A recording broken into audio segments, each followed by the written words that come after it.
I'm 57 now. And if you're in your 20s or 30s, what I want to share with you in this video are the 5 things I wish someone had sat me down and told me when I was your age. I spent 30 years as an educator.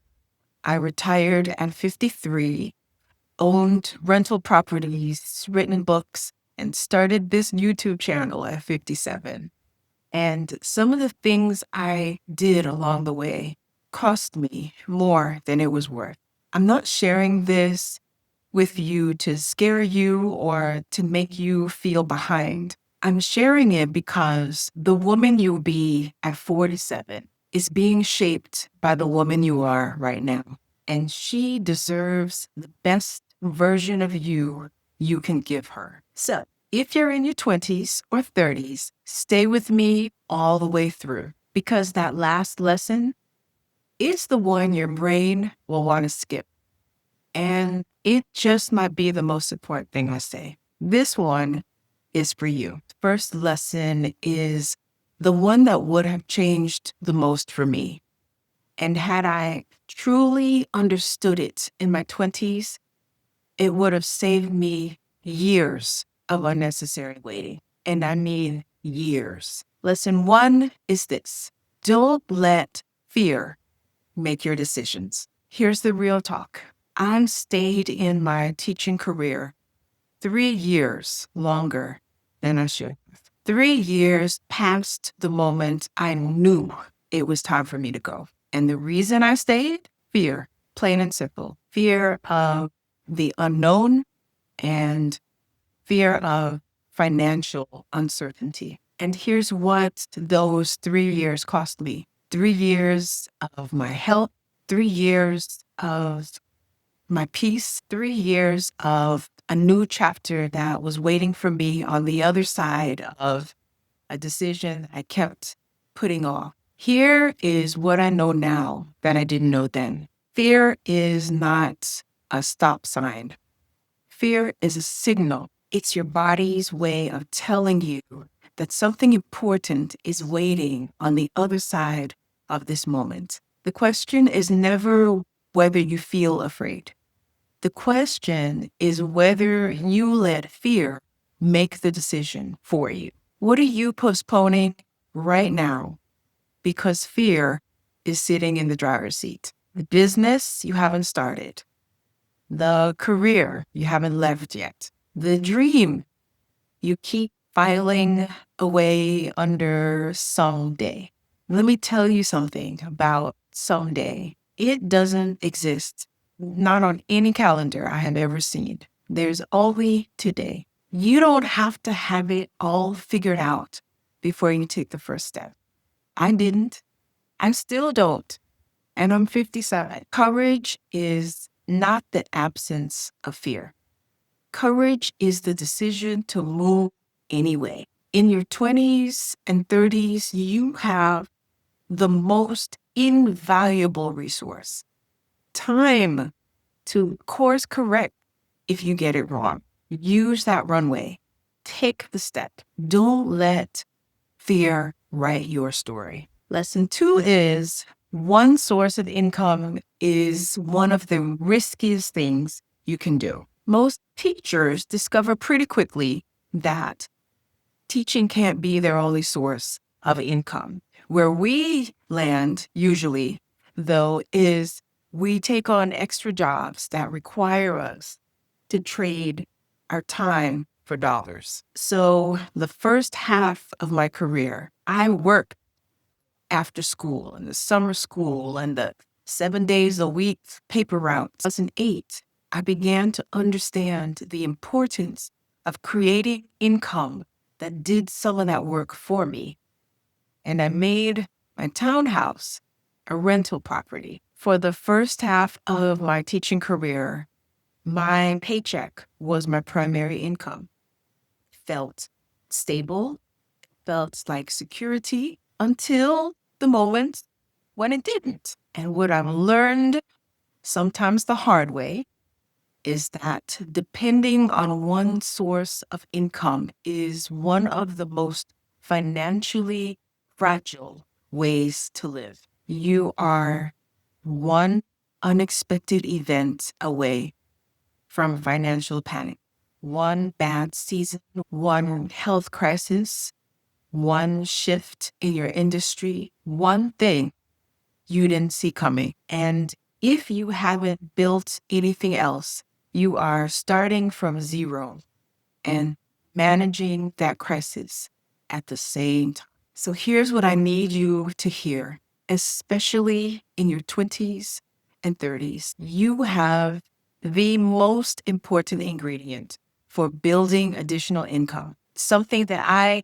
can't even buy back at 57. You have time, you have decades, and you are living in a moment with AI, with digital products, online business, where the barriers to building something additional have never been lower in human history. I am not telling you to quit your job tomorrow. What I am telling you is to start building the second thing while the first thing is still paying your bills. And while you're at it, watch what's called lifestyle creep. Every time your income goes up, I need for you to resist the urge to have your spending go up along with it. That gap between what you earn and what you spend, that is where wealth is built. Start building something else. Not when you're ready, because ready rarely shows up on schedule. Something that can grow beside your main income while you have a paycheck supporting you. And hear me, the woman you'll be at 47, that girl will be incredibly grateful you did. And listen, if you don't know where to start with your money, I made something for you. It's called 5 Money Moves Every Woman Should Make Before She Retires. And yes, I know you're in your 20s and 30s and retirement feels far away. And that's exactly why you need it now. The link is in the description. It's free. Grab it. This next one might surprise you. It surprised me when I finally understood what was really behind it. Because this lesson looks like it's about productivity, but it's really about something much more important than that. Lesson 3 is your to-do list is not your ambition. It might be your enemy. And 10-item to-do list is not ambition. It is unkindness to yourself. And unkindness practiced daily over years and then decades is a way of living that is very hard to unlearn. I see this pattern in so many high achieving women. The overscheduled calendar, back to back commitments, that quiet pride in being the person who does the most. I want to say this with all the love I have. That's not a flex. That is a warning sign. The women I most want to reach, women approaching the end of long careers, sitting in that Sunday dread, wondering how they got so depleted. So many of them are burned out because they didn't learn how to rest intentionally. They made their to-do list their identity. They confused busyness with worthiness. And by the time they got to retirement, they didn't know how to stop. I recently made a decision to only put 3 items on my daily to-do list. And I gotta tell you, it was the most accomplished I felt in a long time because the 3 things got done completely with my full attention. No half-finished tasks, no guilt about the 17 other things that didn't get touched. 3 things done well beats 10 things half finished every single time. This week, just try it. 3 things, the 3 that actually matter most.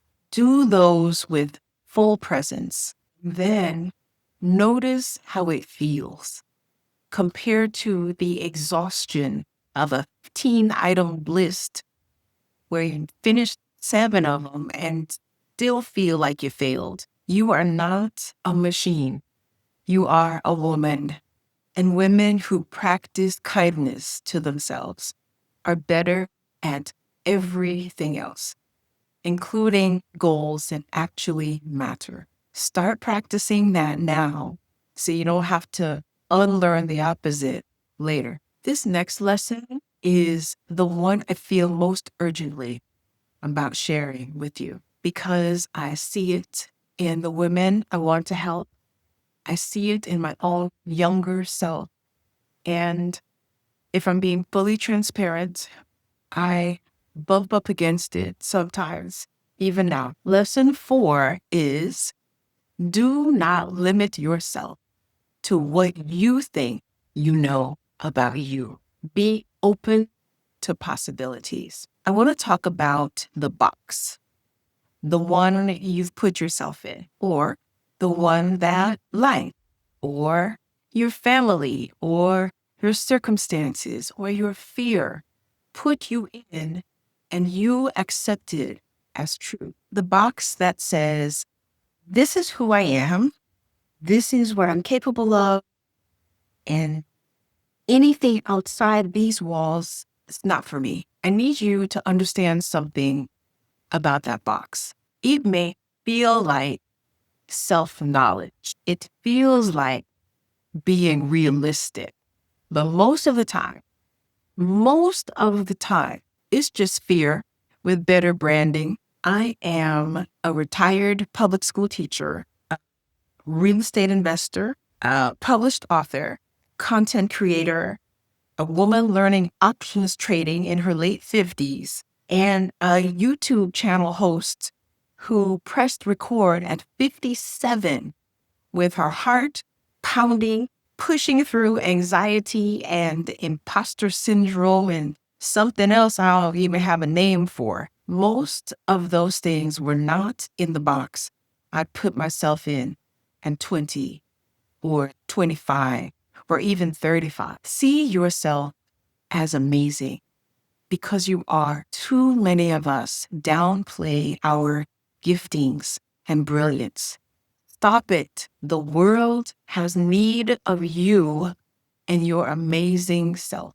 I'm saying this to you directly, not as some motivational whatever, but as a challenge. What have you decided you can't do? What have you told yourself is not for someone like you? What possibility have you dismissed before you even tried? You are in your 20s or 30s. The box is not permanent. The lid is not sealed. And the most important investment you can make right now, more than any savings account or any side hustle or any career move, is in expanding your own idea of what's possible for you. Because the life that you can imagine for yourself right now is not the ceiling. It's barely the floor. Be open to possibilities, especially the ones that scare you. Those are usually the ones worth chasing. I saved this one for last because it's the one you're most likely to nod at and scroll past. The one your brain will file under, yes, I know, without really, truly letting it land. I need it to land. Lesson 5. Life is short, and you don't fully believe that yet. Here is what I need you to understand. Not as a concept, but as something I need you to feel right now so it can shape the decisions you make this week, this month, this year. The people you love are not going to be here forever. Newsflash. Neither are you. The phone call you keep meaning to make, the visit you keep postponing, the conversation you keep putting off because there'll always be more time. There won't always be more time. I know this. not as philosophy, as lived experience. And your dreams, the life you're waiting to start until when conditions are right, those are also on a clock. The trip, the business, the thing that's been living inside you for years that you haven't given yourself permission to begin. The joy you keep postponing until after this season, this deadline, this crisis passes. Here's what I know after 57 years of living: the right conditions are a myth.